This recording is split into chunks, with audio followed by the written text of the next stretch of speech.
नमस्कार, पोलीस माझा न्यूज मध्ये आपलं स्वागत। आता आपण कल्याण डोंबिवली महानगरपालिकेमध्ये आहोत आणि आज जुने कल्याण शहर भाजप उपाध्यक्ष गणेश खंडारे यांनी आयुक्तांची भेट घेतलेली आहे। कशा संदर्भात ही भेट होती आणि त्यांना निवेदन दिलंय ते कशा संदर्भात दिले हे आपण त्यांच्याकडनं जाणून घेणार आहोत। आज मुळात कल्याण डोंबिवली महापालिकेचे आयुक्त गोयल साहेब यांची आम्ही आज निवेदन त्यांना दिलेलं आहे आणि त्यांची भेट घेतलेली आहे। विषय पण असाच होता की कल्याण डोंबिवलीच्या जे जाहिराती आहे 2014-15चा वेळेचं हे प्रकरण आहे।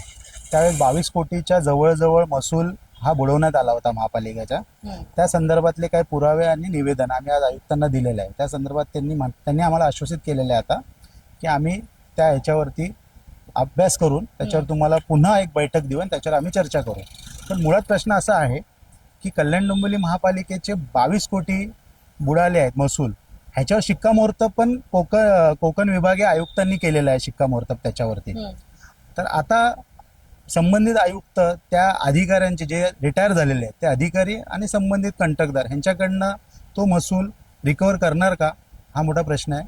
आणि दुसरा मुळात प्रश्न असा आहे की त्यांच्यावर फौजदारी गुन्हे दाखल होणार की नाही।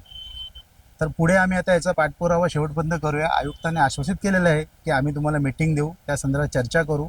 तर बघूया पुढे काय होतं ते, आणि त्याचे अपडेट आपण नागरिकांना तुमच्या माध्यमातून नक्कीच देऊ।